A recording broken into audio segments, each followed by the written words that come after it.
Hey there, we're taking a look at that little combination that we put together at the end of class. Keep in mind, these are just ways to practice those basic moves that you're learning. You don't have to memorize it from one week to the next, but it just gives you a way to practice those moves again. So with this combination, we started off with our horizontal figure eights with our hips. So our hips are going in a figure eight motion, parallel with the floor around our body, coming back through the center, on the center of that figure eight. And I'm starting with my right hip going forward and then sliding to the back, coming through the center, the left hip is going forward and through the back. Now, the way that we made this a little higher level rather than just going back and forth on our figure eights was we did a little bit of a shift with it. So when we went on the right side, we're kind of shifting right, left, we're still kind of keeping ourselves going this way, and then that final right turn, we got ourselves really turned more to the right rather than just keeping it right here in the center.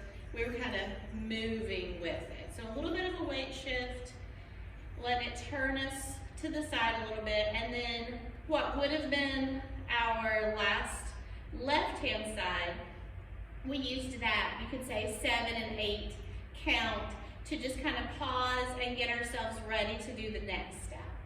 So we are putting our right hand behind our head, our left hand is framing our hip. That left hip is going to be doing a circle that's going vertically rather than horizontally. So it's coming up in the front, going across the top, down in the back, and then scooping back up as it gets to the bottom. So that circle with our hip, we have to make sure that our standing leg is flexible and the leg for the hip that is moving is very bent and the weight really isn't on it. So looking at that as an 8 count, the first 6 counts are really doing 3 full circles. 1, 2, 3, 4, 5, 6. And then our 7 and 8 on that one are to roll up to our chest. So remember, our roll up, and we are taking our pelvis and tucking it upward, then we're squeezing in through our abs, and then we're lifting up with our chest. So we had something going on here in our hips, and then we're rolling it up to our chest. Now that we're up higher, our next thing is going to be in that area. We're going to do shoulder rolls. So our shoulder rolls are just like when we're shrugging, when we're warming up, and we're rolling it out in the front, up overhead, down behind, and back around, kind of that same way our hip was going, but we're doing it on alternating sides, and we're letting our arms and our hands follow along.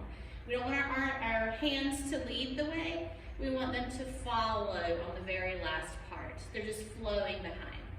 So on that count, we can use the first 6 of our 8 count to be shoulder rolls, and then our 7 and 8, we'll do a little shrug forward, a little sharper shrug. 7 and 8. Just a little push it forward, right, left, right. And then after that, we're gonna travel just a little bit because everything we've done has just been standing in this one position.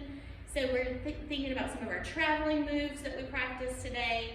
One of those being the Turkish step, where we're stepping on one foot, and then when we take the other foot out, we're twisting our hip in, step down on it, twist in, step down, twist in. And just to show where we're going, we'll kind of do a little accent with our arms as we go.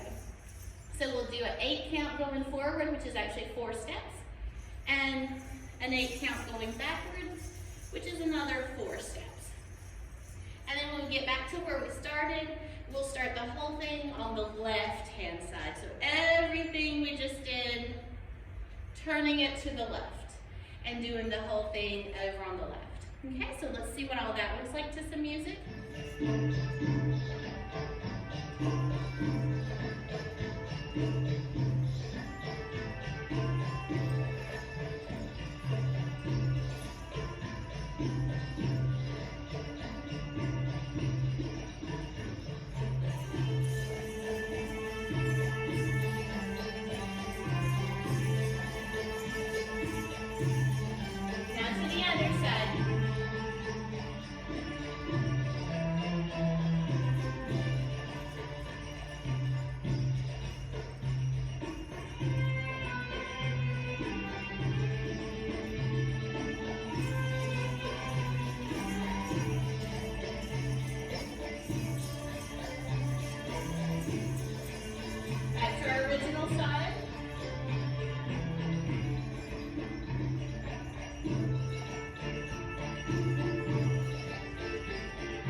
one more time.